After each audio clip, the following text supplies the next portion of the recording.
The only real difference between him and Basil is that he was small and had a very large henpecking wife. So I didn't have any problems with saying what I didn't think was funny. No, I don't believe that. Why does he say that? 12 episodes. That's all it took. 12 episodes for a British sitcom about a miserable, snobbish hotelier to become one of the most beloved and most argued about pieces of comedy ever broadcast. Fawlty Towers didn't ease into controversy. It sprinted toward it, grabbed it by the collar, and refused to let go. Somewhere in the middle of all that glorious chaos sits one episode, one scene really, that has spent nearly 50 years bouncing between comic masterpiece and should never be shown again. Streaming platforms have pulled it. Networks have edited it. Fans have gone toward defending it. So what actually happened in those few minutes of television? And why does a joke from 1975 still manage to start arguments in 2026? To understand that, we have to go back to where the whole idea was born. Not in a writer's room, but in a hotel that was, by all accounts, a genuine nightmare to stay in. Picture this.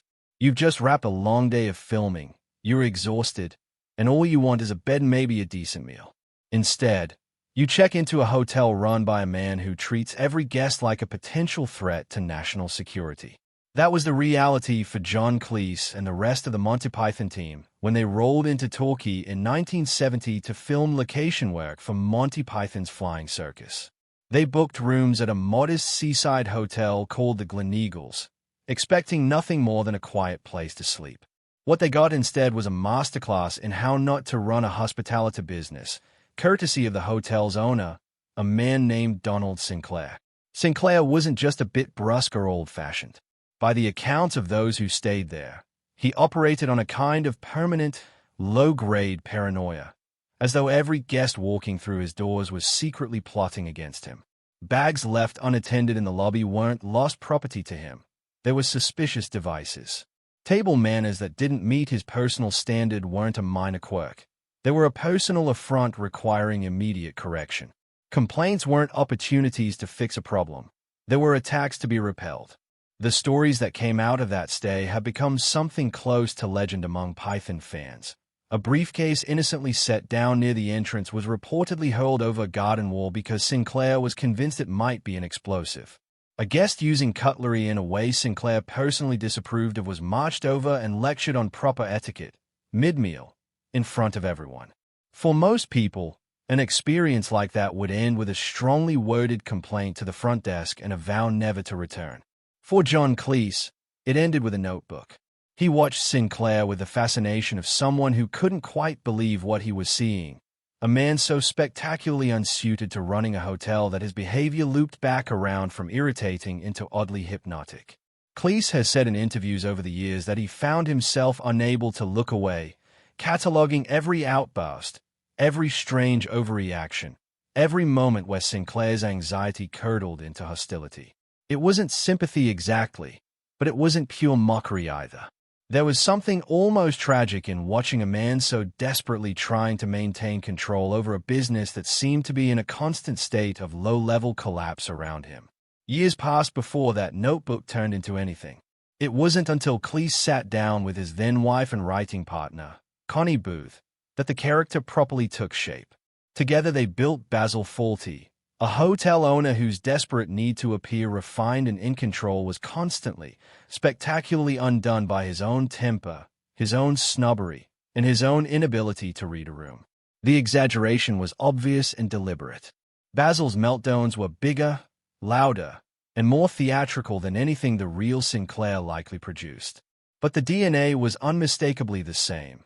The suspicion, the social clumsiness, the bizarre talent for turning a minor inconvenience into a full-blown crisis. Sinclair himself reportedly never grasped that he'd become the inspiration for one of British television's most iconic characters. He passed away in 1981, apparently oblivious to the fact that a few days of his erratic hospitality had been immortalized on screen for generations to laugh at. To understand how a man could turn a hotel manager's meltdown into comedy gold, it helps to look at where John Cleese came from in the first place.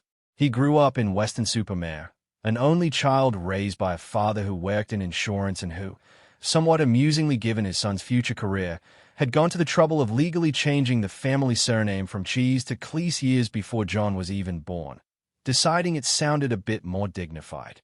Whether that decision shaped his son's sense of humor is up for debate, but it's hard not to smile at the idea. Cleese was a tall kid, famously uncomfortably tall, reaching well over 6 feet by the time he was a young teenager. That kind of height tends to make a person stand out whether they want to or not, and by his own accounts, Cleese spent a fair amount of his school years feeling somewhat awkward in his own body before he ever felt confident with a punchline. But underneath that gangly exterior, something was clearly developing.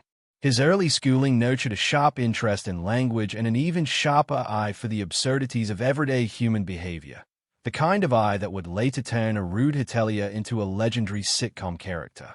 He wasn't purely a bookish kid either.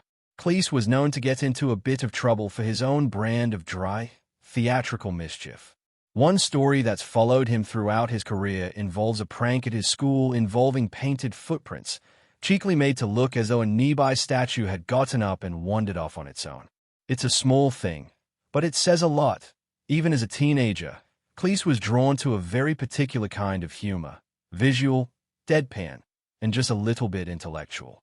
Not everything about his school years was light-hearted, though. At 17, Cleese was passed over for a leadership position he felt he'd earned through his academic performance, and by his own admission, the experience left a real mark on him. It planted a lasting skepticism toward authority and institutions, a skepticism that would later become one of the engines driving his comedy, particularly the way he loved poking holes in pompous, self-important figures who thought they deserved respect simply because of their position. University plans got delayed by circumstances outside his control, so instead of heading straight to Cambridge, Cleese spent a couple of years back at his old prep school, this time as a teacher rather than a student, covering subjects like Latin, science, and history. It's a detail that seems almost like a throwaway footnote in his biography, until you remember that his Latin teaching resurfaced years later in one of his most famous film scenes, correcting grammatically incorrect graffiti in Life of Brian. Nothing in Cleese's early life, it seems, ever really went to waste. When he finally made it to Cambridge, it was to study law at Downing College. Not comedy, not performance, just law, the sensible path. But fate, as it often does, had other ideas.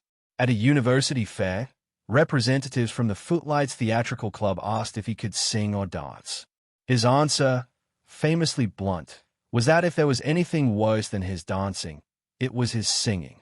When they asked what he could do instead, he told them simply that he could make people laugh. That was the entire audition. It was enough. Through Footlights, Cleese crossed paths with a group of similarly sharp, slightly anarchic minds, including Graham Chapman, who would go on to become one of his most important collaborators. Despite graduating with an actual law degree in 1963, and despite his father continuing to mail him newspaper job listings for retail management positions well after that, just in case the comedy thing didn't pan out, Cleese kept chasing the laugh.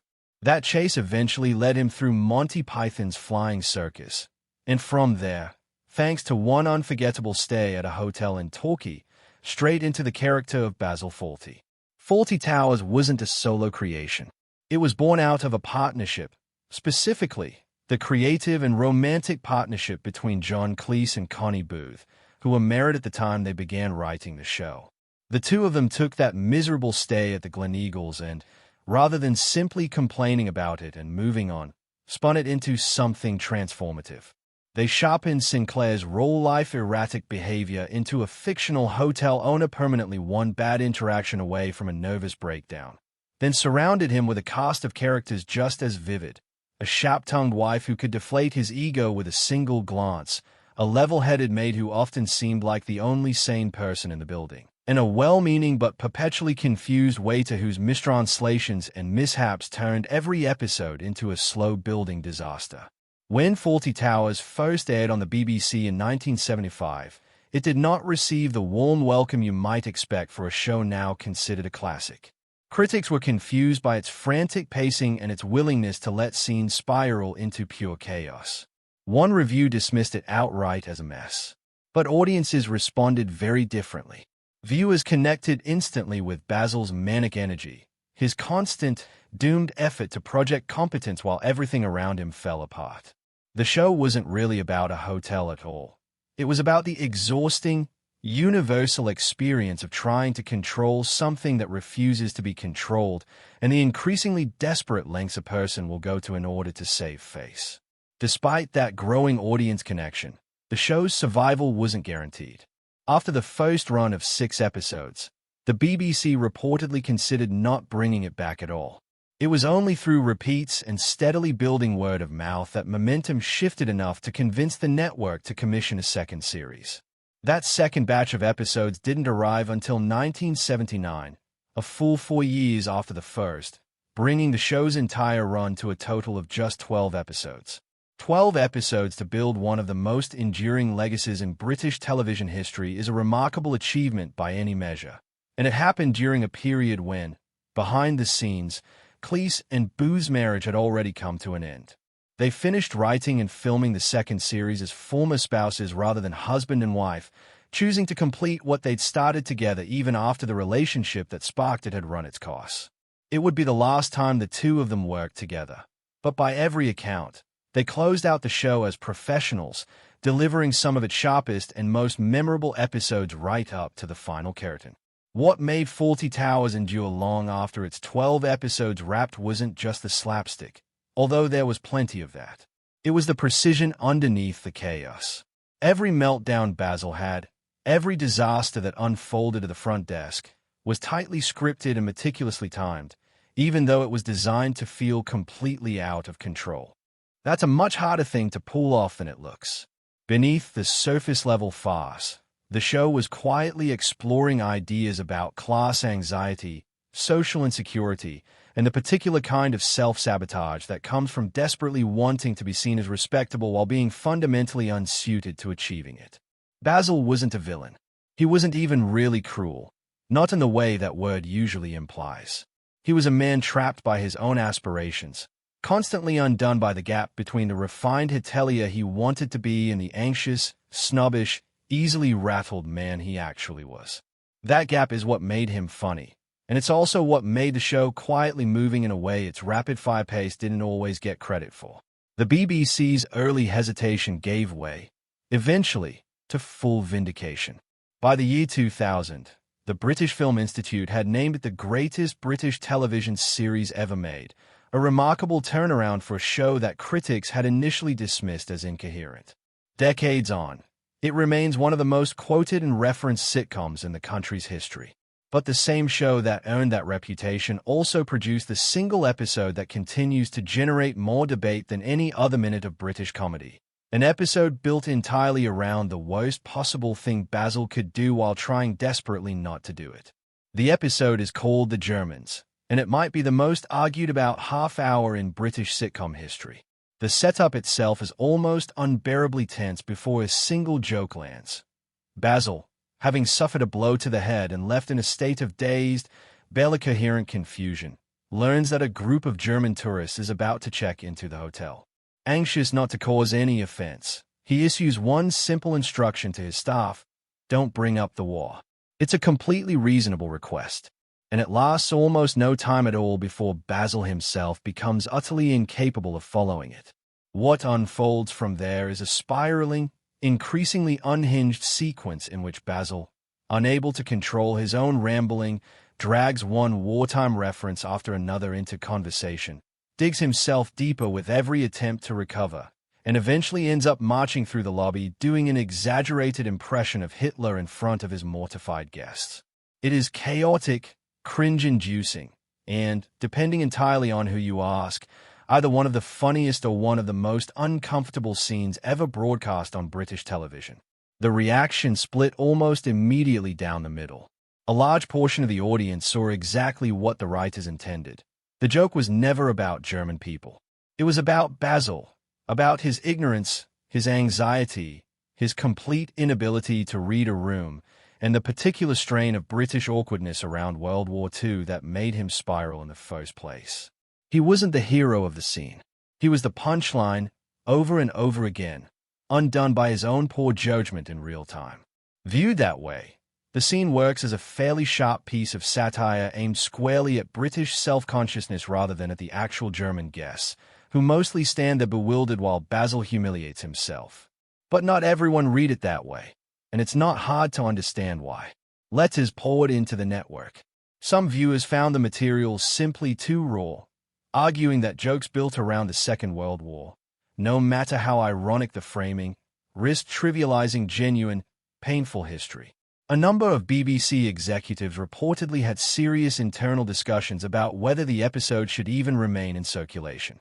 It wasn't formally banned, but it came close enough that its survival wasn't guaranteed.